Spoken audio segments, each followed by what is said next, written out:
focus on, and we have little stations we can afterwards go to. And then this is one thing that I've been trying to tell my students my entire life to go buy, and I went out and bought this for me actually. It's basically fun colored Play-Doh. And what I want you to do with this Play-Doh is, when you get a chance again, we're going to have about 10-15 minutes where you can practice the braiding and shaping process both of a pretzel and of a pretzel roll. And the way that I sort of envision you guys using this is, what you want to do is you want to practice rolling out strands. And the way that I sort of foresee rolling strands is, get to learn to hold your hands in the proper angle. So that when you're rolling, that as soon as you rotate hands from this always gives you grooves, rotate and close and go side to side. And for the pretzel, what I want you to do is roll something 22 inches long with a fat belly and a nice taper towards the end. And then the pretzel's really easy. Basically, all you do is you create a loop, create a twist, and then fold it forward and compress it. Obviously, it usually doesn't have this pretty colored format, but I mean, you sort of get the idea. Yeah. I should go look at the dough real quick, see what's going on.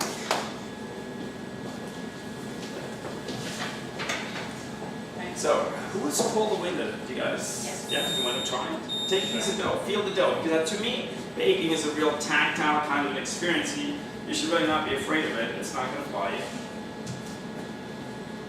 And when you pull this window, guys, what you have to do is you have to make sure that you pull in 4 directions. You can't just go like this, because it will break. Yeah? So pull in 4 directions and see what you end up with. And what's the purpose of the gluten window? Why do we even test for that? To see what the actual strength looks like. If we know that we can get a good window, then we have good gluten development. Which then will allow for good rise in volume. So usually I look at it up against the light, and if you can see that that membrane is fairly even, pretty good. What do you guys think? Feels all right? Mm-hmm. Yeah? Do you want to taste it? Not really, but that's fine. Not unless you think you forgot salt. I don't think so. Well, what identifies if we forgot the salt? If we didn't want to taste it, you guys think it's a little gross to handle? Are there triggers, like the visual triggers? Control when it's rising. That for sure, but now we're not rising yet, right? We got to identify it now. What's an indication of having forgotten the salt? That's for the end of the bake. Yes, you will see that. Dough will look taffy-like.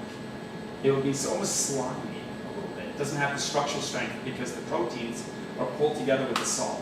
So if you're missing that salt, it won't pull together. The fermentation you won't notice until about an hour or 2 from now. So all I'm going to do is work this into the round ball real quick.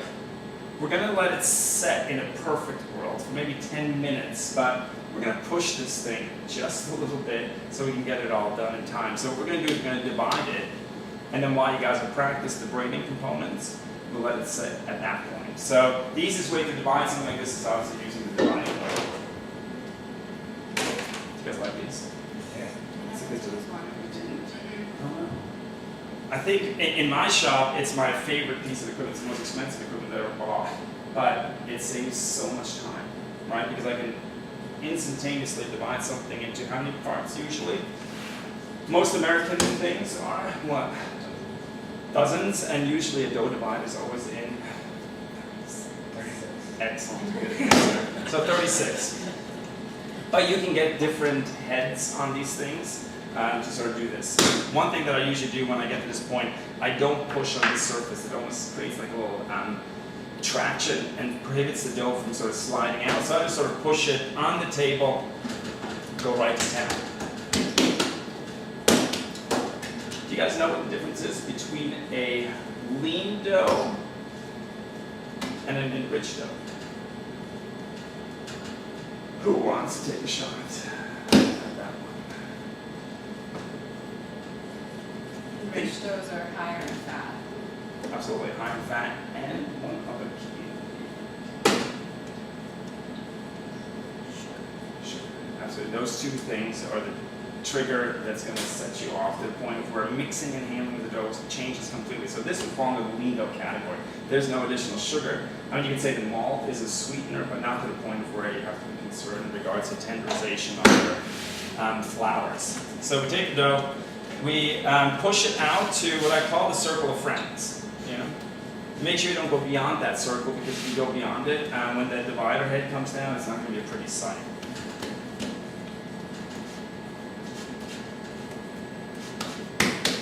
A little flour on top. And does anyone like climbing trees here? No? Do you like these? Yeah, you like climbing trees. All right. So the way we're going to sort of make this thing go is you can hang on this thing like a monkey. There you go. And then when you release, just gently, keep the pressure on here, because that doesn't allow the dividing plate to lift up. So hang on it one more time. And then don't let go of that pressure point. You can get go a little bit. That's, yeah, there you go. And then engage here the cutter. And then push all the way there. And then lift all the way up. Woohoo! Look at that. That was easy. Alright, so now what we're going to do is what we call the process of pre-shaping, right? We want to start to, yeah, that's don't look at that part, right? That's the part that we don't see. To pre-shape, there's two classic ways of pre-shaping. What we're going to do, because we're making a pretzel, we're going to elongate the form. We're going to roll it. So the way to do that is I compress, I pull, and I pull. I do the same thing with a bagel. I do the same thing with a baguette. It's just a larger unit of dough. That's one way to do it. Again, like so, like so, like so. Or then if you want to go into a little faster unit, you basically create a bridge with two hands, and then you just pull and almost massage that dough underneath to elongate it, and you get the same principle, but you get to do two at the same time. So guess what you got to do now?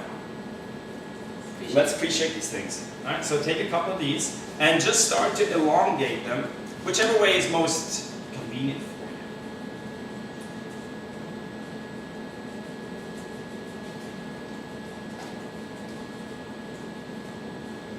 Not bad. It looks like you've done this before.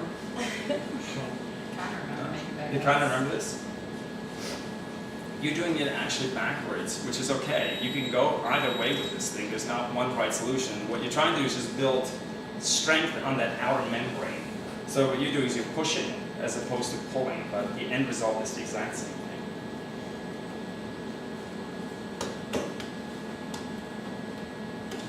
All right. This is easy, right? Does anyone know from your research paper that you're working on? Yeah. In regards to the historical connotation of these pretzels? Oh God. It's okay if you didn't do it yet. It's not due till the next class, so you're okay. Does anyone been looking it up, or do you remember what it was? Or? Yeah. I'm just going on Bavarian. It's usually a German term. Okay. Well, it's a region. Yeah, it's a region in Germany. Okay. Do you know where Bavaria is? No, but I know how to make a Bavarian. Fair enough. So we're going to cover these just so they don't form a crust. And we'll leave them for like 5 to 10 minutes. It's looking good, guys. Looking good. Like a bunch of pros. Alright, so we cover this.